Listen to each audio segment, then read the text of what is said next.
مفتی صاحب پیری مریدی کیا چیز ہے؟ مرید ہونا ضروری ہوتا ہے؟ شیخ اور بیت ہونا، پیری مریدی ایک ہی چیز ہے کیا؟ دیکھو اس میں بھی دو انتہائیں ہیں. ایک طرف پیر و مرشد کا یہ تصور ہے کہ پیر صاحب جو ہوتے ہیں وہ آپ کو قیامت کے دن بخشوا دیں گے، اور پیر صاحب جیسے جاہلوں میں ہے وہ پھونک لگائیں گے تو آپ کا بیڑا پار ہو جائے گا. دوسری طرف ایک غلو یہ ہے کہ پیر ہے ہی نہیں، بزرگ مارکیٹ سے کیا ہو گئے ہیں؟ شارٹ، سب 2 نمبر ہیں، بس میں ہی ٹھیک ہوں. یہ دو کیا ہیں؟ انتہائیں. کچھ دن پہلے میں نے بیان کیا، اور میں نے بیان میں یہ کہا کہ یہ جو کہتے ہیں نا ہمارا کوئی فرقہ ورقہ نہیں ہے، یہ جھوٹ بولتے ہیں. نبی صلی اللہ علیہ وسلم نے فرمایا، بیان نہیں انٹرویو میں نے یہ الفاظ کیا، وہ انٹرویو شائع بھی ہوا ہے کہ 73 فرقے ہوں گے، 72 جہنمی، ایک کیا ہے؟ جنتی. تو وہ ایک جنتی کون سا ہے؟ اس کی علامت یہ صحابہ تابعین تبع تابعین سے جو تواتر سے چلا ہوا آ رہا ہے. اس پہ کسی نے کمنٹس کیے ہوئے تھے کہ اچھا اس کا مطلب اگر صدیوں سے ایک غلطی چلی آ رہی ہے تو اس کو فالو کرو. آپ صدیوں سے ایک غلط چیز چلی آ رہی ہے تو اس کو کیا کرو؟ فالو. میرے بھائی اسلام میں صدیوں سے ایک چیز غلط چلی آ نہیں سکتی ہے، اگر آ رہی ہے تو وہ غلط نہیں ہو سکتی ہے. یہی ہم سمجھانا چاہ رہے ہیں. جو ایک فرقہ جنتی ہے وہ صدیوں سے کنٹینیو چلے گا. اگر کسی دور میں امت ساری غلط ہو گئی،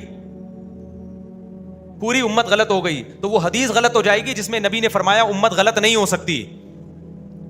تو اگر کوئی اسکالر ایسی بات کر رہا ہے، وہ کہہ رہا ہے کہ سارے فرقے غلط ہیں، میں صحیح ہوں، لیکن وہ ایسی بات مارکیٹ میں لا رہا ہے کہ پوری امت میں کوئی دور ایسا آیا ہے کہ اس نظریے کے حامل لوگ نہیں تھے، اس کا مطلب امت اس دور میں غلطی پر جمع ہو گئی تھی. جبکہ امت ایک سیکنڈ کے لیے بھی ساری امت غلط نہیں ہو سکتی.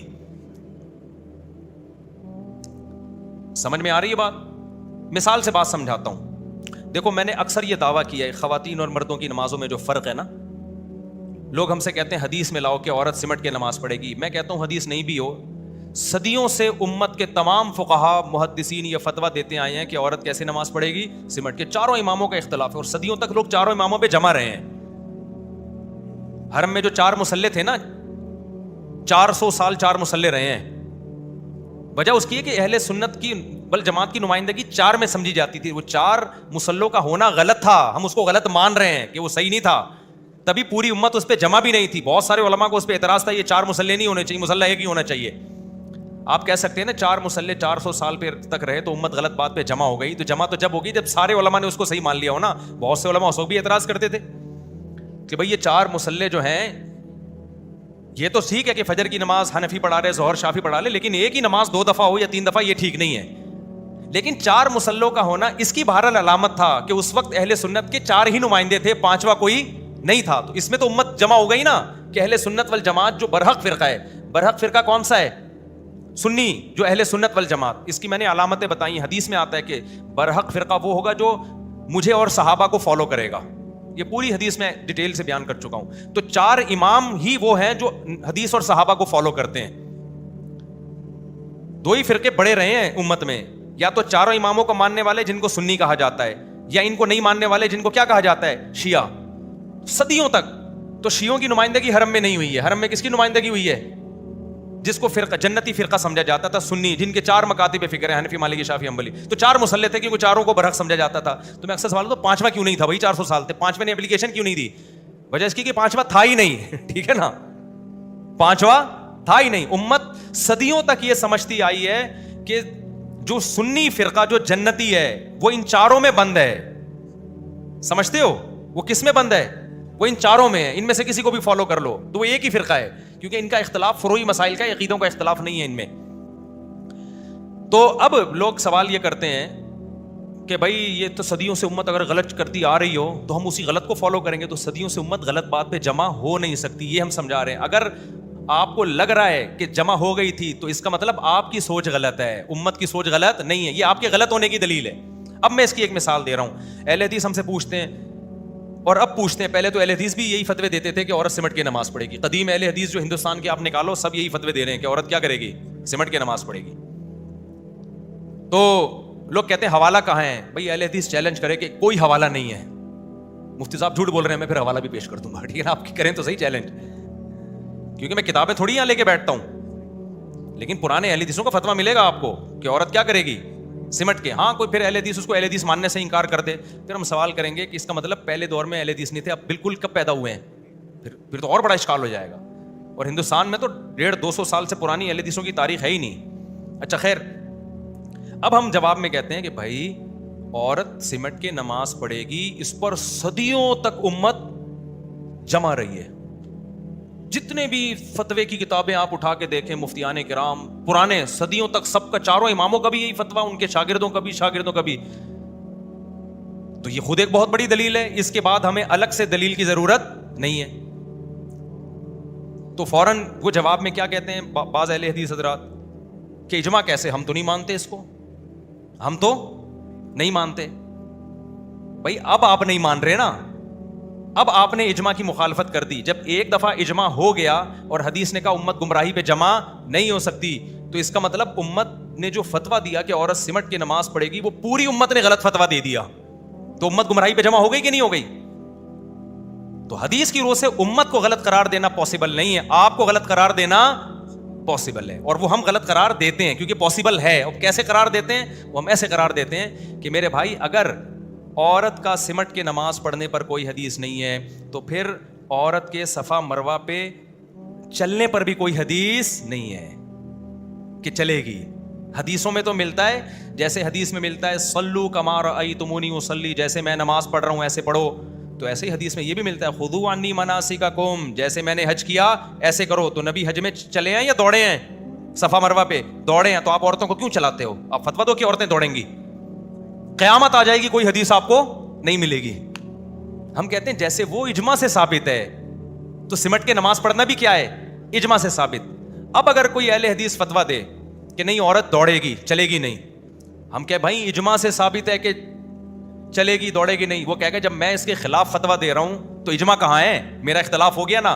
تو ہم کیا کہیں گے؟ بھائی جب ایک دفعہ اجماع ہو جاتا ہے اس کے بعد اختلاف کرنے کی کسی کو اجازت نہیں ہوتی. اجماع کا مطلب ہی یہی ہوتا ہے بات میں اب آپشن ختم ہو گیا اختلاف کرنے کا.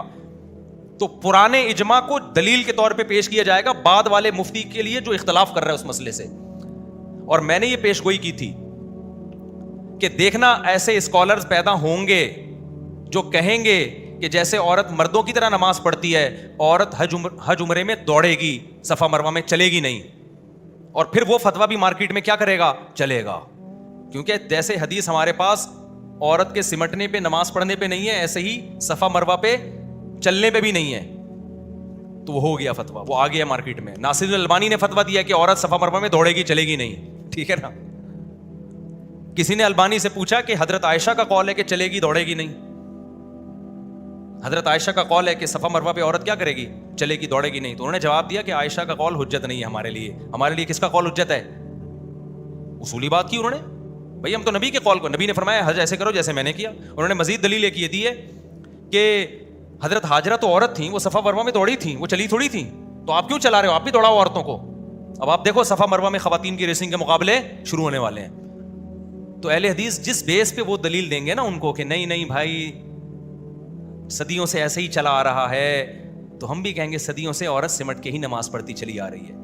پھر اگر اہل حدیث پیش کریں گے سعودیہ میں عورتیں جو ہے وہ مردوں کی طرح نماز پڑھتی ہیں, اور ہندوستان پاکستان میں عورتیں سمٹ کے نماز پڑھتی ہیں, تو سعودیہ زیادہ اسلام کے قریب ہے یا انڈیا پاکستان؟ تو ہم اس کو جواب میں کہیں گے کہ پرانا سعودیہ اسلام کے زیادہ قریب تھا, یہ والا سعودیہ اسلام کے زیادہ قریب ہے.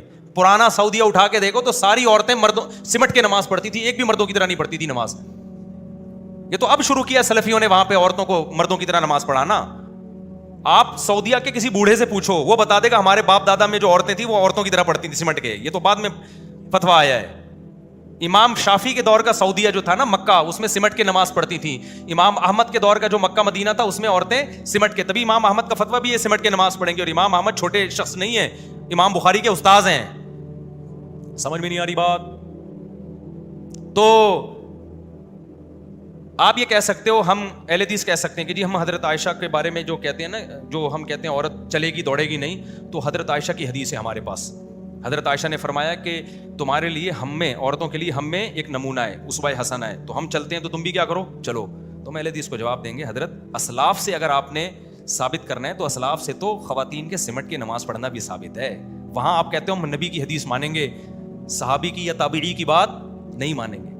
اور دوسری بات یہ حضرت عائشہ کا یہ قول صحیح سند سے ثابت بھی نہیں ہے. تبھی البانی نے لکھا ہے کہ یہ صحیح سند انہوں نے تو لکھا اگر بالفرض صحیح سند سے ثابت بھی ہو جائے تو ہمارے لیے نبی کا قول حجت ہے, عائشہ کا قول حجت نہیں ہے. اب آپ بتاؤ البانی کو آپ کس بات پہ جواب دو گے؟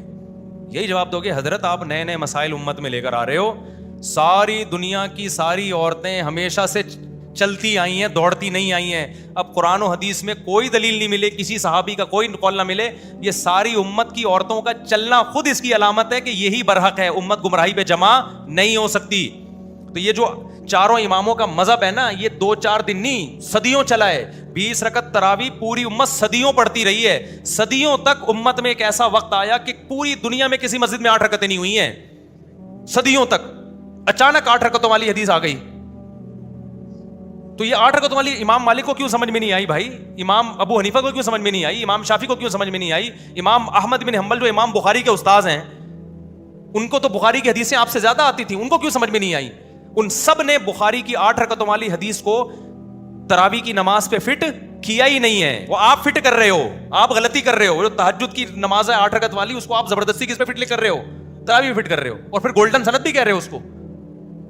کمال کی بات ہے یار. تو اس میں بہت سارے مسائل ہیں, تو امت گمراہی پہ جمع نہیں ہو سکتی. 1 سیکنڈ کے لیے بھی ایسا وقت نہیں آ سکتا کہ ساری امت ایک غلط مسئلے پہ جمع ہو جائے, سمجھتے ہو؟ اور امت سے مراد اہل سنت والجماعت ہیں, شیعہ اس میں داخل نہیں ہے. کیونکہ ہم بات کر رہے ہیں فرقہ ناجیہ کی, جو 73 میں ایک فرقہ ہوگا. وہ فرقہ ہے جس کو نبی نے فرمایا جو مجھے اور صحابہ کو مانے. شیعہ حضرات زبان سے اعتراف کرتے ہیں کہ ہم نہیں مانتے سوائے اہل بیت کے. اب ان کا جو مذہب ہے وہ جانے, وہ اپنے مسلک پہ. میں تو بار بار کہتا ہوں اپنے مسلک کو چھوڑو نہیں, دوسرے کو چھیڑو نہیں آپ.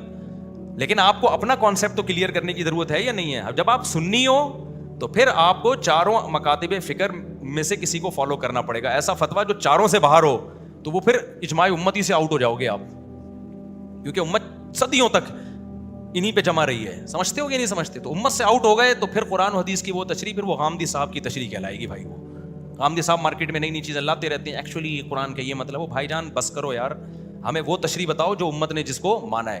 غامدی صاحب فوراً جواب میں کہہ دیتے ہیں کہ میں کسی کا وہ نہیں, میں ایکچولی میں تو قرآن و حدیث کو مانوں گا. اچھا, پھر وہ ایک آنکھ سے, ایسے جتنے اسکالرز ہیں یہ ایک آنکھ سے ریسرچ کرتے ہیں, دوسری آنکھ بند کر لیتے ہیں. وہ تمام آیات اور احادیث جو ان کے خلاف جاری ہوتی ہیں وہ بالکل بند. میں نے بہت دفعہ دیکھا ہے. اور جو ان کے فیور میں جاری ہوتی ہے وہاں آنکھ کیا ہوتی ہے؟ کھلی. وہ تمام روایات جو ان کے, اب جیسے حضرت عائشہ کی شادی 9 سال میں, بخاری کی حدیث ہے. جناب پروفیسر غامدی صاحب نے اتنا بات کو گھمایا ہے, تاریخی روایات اور یہ ایکچولی یوں کرا کے. ارے بھائی آپ جتنی باتیں کر رہے ہیں وہ ایک لاجک, آپ کی عقلی لاجک ہے, وہ بخاری کی اس حدیث کا مقابلہ نہیں کر سکتی. اس کو آپ لفٹ ہی نہیں کرا رہے. اور وجہ کیا ہے؟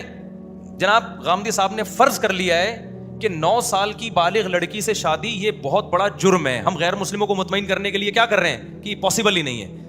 لہذا غامدی صاحب نے دعویٰ کیا کہ 16 سال یا 17 سال عمر تھی. حالانکہ غیر مسلم اس پہ بھی خوش نہیں ہوگا. وہ کہے گا 50 سال کے مرد کی شادی 16 سال کی لڑکی سے ہو, وہ بھی کیا ہے, وہ اس پہ کون سا وہ مطمئن ہو جائے گا؟ تو بہتر ہے کہ ان کو اعتراض کرنے دیں آپ, ٹھیک ہے نا. اور اس زمانے میں یہ کلچر عام تھا, تبھی عربوں نے, مشرکین مکہ نے نبی کی حضرت زینب سے شادی پر اعتراض کیا کہ منہ بولے بیٹے کی بیوی سے شادی کر رہے ہیں, اور بہت سارے اعتراضات کیے. حضرت عائشہ سے شادی پر انہوں نے بھی کوئی اشکال نہیں کیا, اس لیے کہ وہ کلچر کا حصہ تھا. یہ کلچر میں ہوتا تھا ایسے. سمجھتے ہو کہ نہیں سمجھتے ہو؟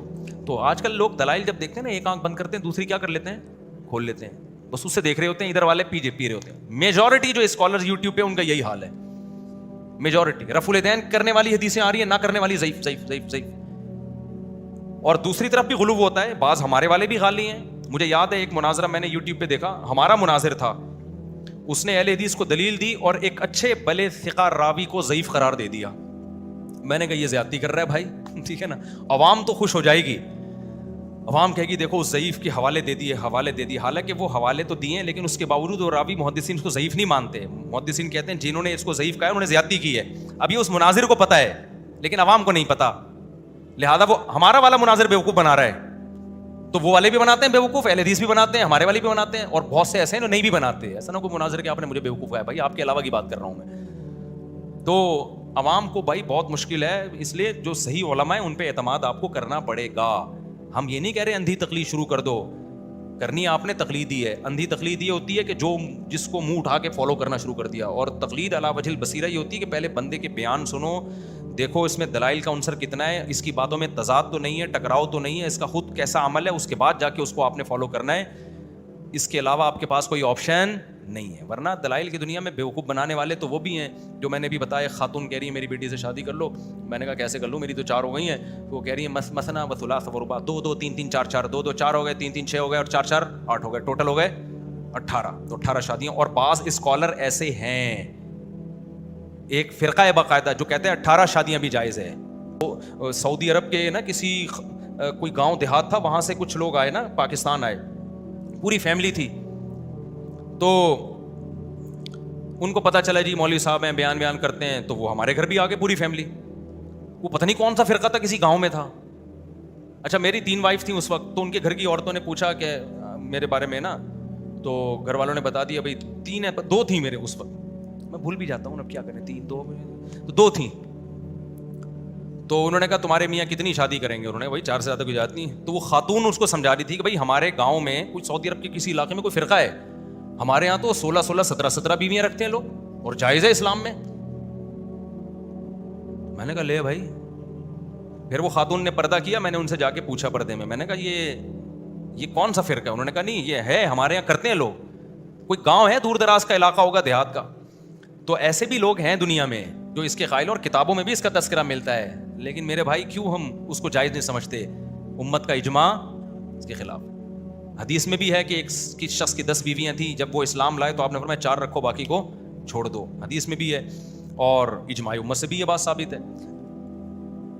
اچھا میرے بھائی, تو پیر مریدی پہ میں بات کر رہا تھا. تو 2 قسم کے مبالغے ہیں, ایک یہ کہ بزرگ مارکیٹ سے کیا چل رہے ہیں, شارٹ چل رہے ہیں. ونس اپون اے ٹائم بزرگ ہوا کرتے تھے, اب نہیں ہے, یہ بھی غلط نظریہ ہے. اور ایک یہ کہ بزرگوں کو ایسا بنا لیا جائے کہ خدا اور رسول کے بجائے بزرگ کو اپنا باپ بنا لیا ہے. ٹھیک ہے.